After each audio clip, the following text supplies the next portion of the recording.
Welcome to SDA Mastery, the podcast series hosted by Tania Gomez Consulting. In each episode, we'll be sharing valuable insights and tips that can help you learn the intricacies of specialist disability accommodation. We will demystify the entire SDA process, give you direct access to experts in the field, and help you to discover what life is like as an SDA provider. Whether you're thinking about leaping into SDA or you're looking to level up your existing NDIS business, you're in the right place. Come on in, let's explore the SDA space together. Hi, David, and welcome back to the couch. Today, we're talking about the recent changes in the SDA price guide. To begin with, before we get into that, can you tell me a little bit about Adapt Housing and your background in the disability sector? Yep, thanks for the opportunity. Adapt Housing really came from a few different organisations that effectively were governed by an accountancy firm called H&W Group. And about 13 or 14 years ago, that accountancy firm created a company called AMC, Affordable Management Corporation. They got involved in NRAS, which is the National Rental Affordability Scheme, which is social, community and affordable housing. And they managed the compliance for about 2,900 dwellings under NRAS. And so from that, Adapt Housing was created to take that same model that was successful for NRAS into SDA. And the directors of that company approached me for two reasons. One, my brother is the director of that company, and two, I've had 30 years experience in education as a special education teacher, with a particular focus on behaviour. I have a degree in psychosocial assessment. I understand robust very, very well, and I'm able to talk to SIL providers and care providers about the elements of what an environment like an SDA property, how that can support participants' behaviour in particular. Wonderful. I'm also started my life as a special needs teacher. Oh, very good. Yeah, excellent. Yeah, interesting where everyone comes from and where we end up is sometimes very different. So I wanted to talk to you about the recent changes to SDA. So if you can summarise what those changes are, and then tell me particularly about how that affects SDA providers like you and also investors in the space. Yeah. It's been very interesting. It's been an interesting journey over the last 4 or 5 weeks since the actual new price guide came out, and there were some things that we didn't expect. However, when you dig deep into the new price guide, we see lots and lots of positives for participants, for investors and developers as well. But we see lots of positive for participants. I guess the most recent, the most significant changes have been the increased funding for improved livability and fully accessible. We know over the last number of years that it has been a little bit neglected because a lot of investors and developers were just focused on high physical support. And improved livability, which is a lower level of funding, fully accessible, which is a lower level of funding, weren't sort of supported a lot. And we've seen a particular increase in house funding for improved livability and fully accessible. And even over the last 5 weeks, we're having more conversations with investors who are wanting to look at that now that it becomes a viable option. It's also been a positive for properties that do have some vacancy. At the moment, we know that improved livability and fully accessible participants now can move into those properties that exist because their level of funding has increased substantially. So that's been the most significant change, the increase. However, what has been a little bit unusual, and there's a little bit of negativity, is apartment funding has dropped. And that was a bit of a shock. So high physical support apartment funding for 2-bedroom, 1-res, 1-bedroom, 1-res, or even 2-bedroom, 2 residents has dropped about 26% right across the board, which was a bit of a shock. And we've got some participants that really have that higher level of funding. However, what we've also found that there is some vacancy in apartments, whether it be in regional or metropolitan areas. What the NDIS has done is increase, again, improve livability in fully accessible funding in apartment levels as well. So a lot of those vacancies now are going to be filled and supported by participants with improved livability and fully accessible. So I think it's been a very, very positive move, to one, fill the current vacancies, and two, to promote those opportunities for participants who have been a little bit neglected when it comes to disability housing. What further changes do you think there will be in the future? What can you see coming if you had a crystal ball?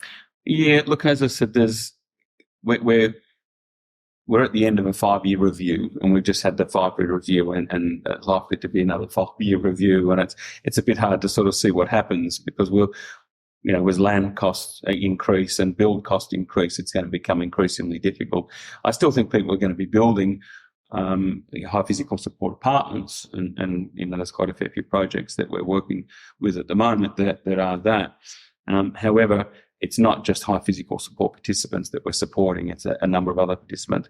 I think some significant changes are going to be happening over the next couple of years with an area of the new pricing arrangement called Appendix H. It's about participants being able to live with family and friends in houses, and there's a lot of work being done around Appendix H at the moment.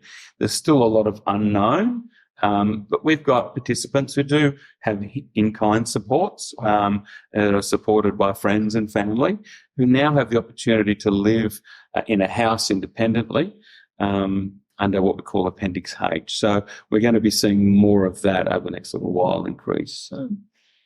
And are there further improvements you'd like to see in the space? I think what we'd like to see as an organisation, as an SDA provider, is a little bit more consistency when it comes to participant funding in particular. We know that it's very challenging, and the process of getting SDA for participants is really difficult. There are some wonderful organisations who do a great job. And I think we need to educate support coordinators more about getting SDA funding.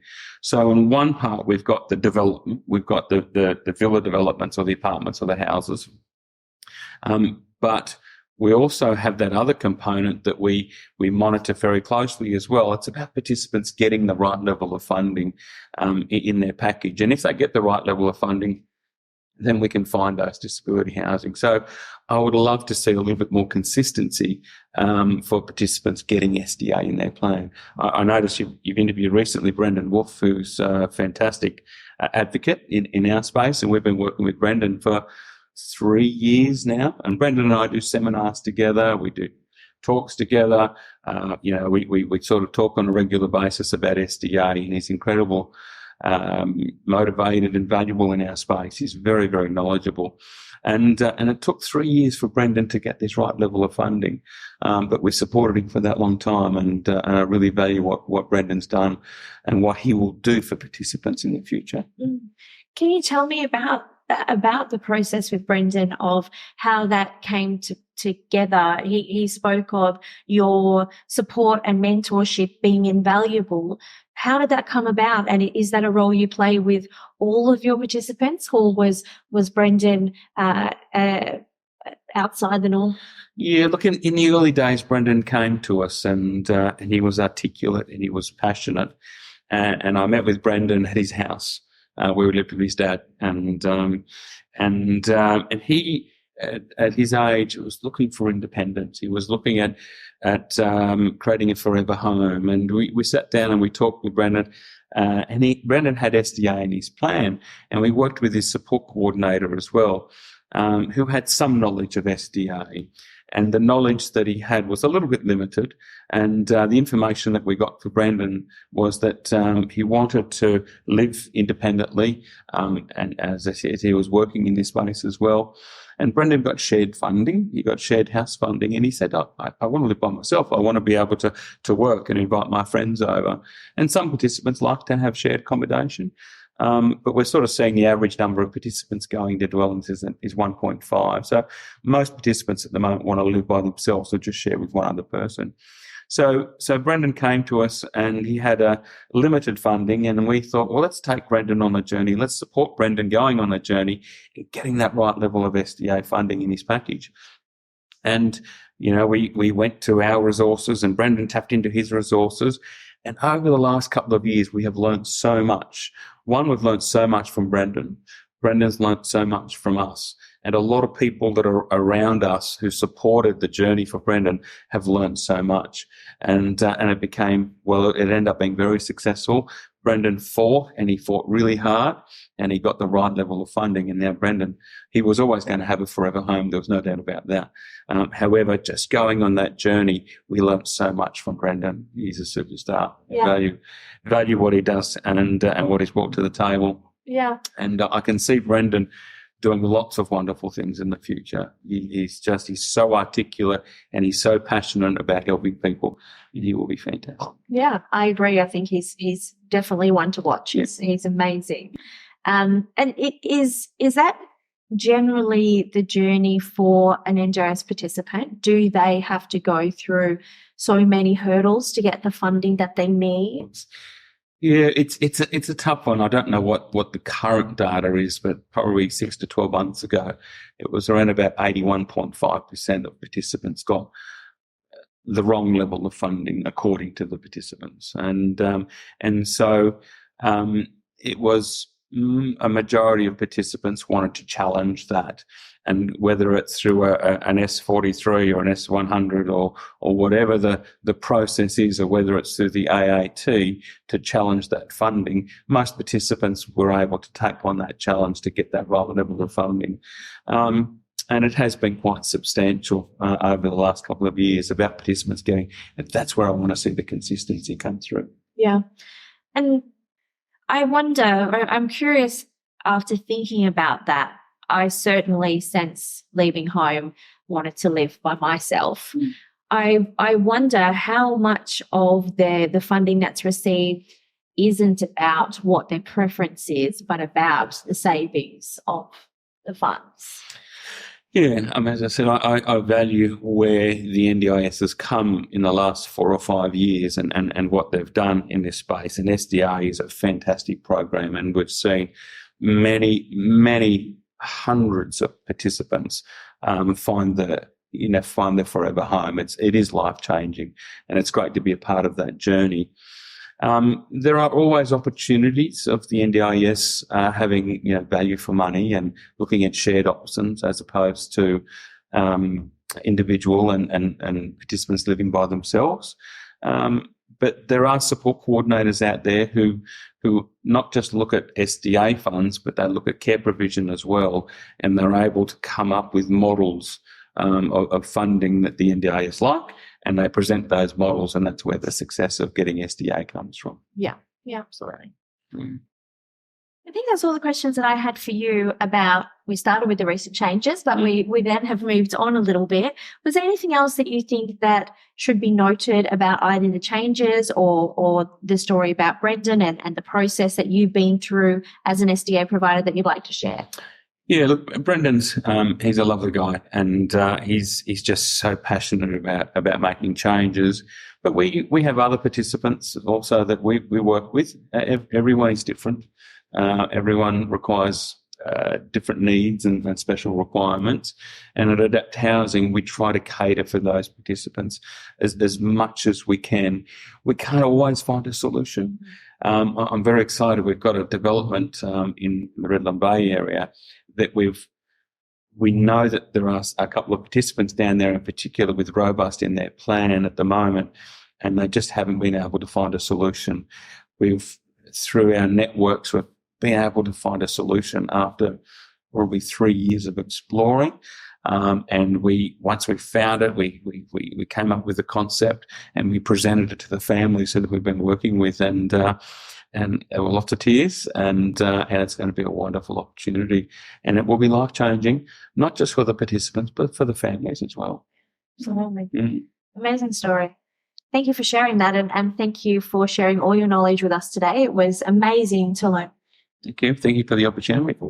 Thank you for joining us on this episode of SDA Mastery by Tania Gomez Consulting. We hope you found this episode helpful and valuable. If you enjoyed the show, please subscribe, leave us a rating, and share it with others. Until next time, keep learning.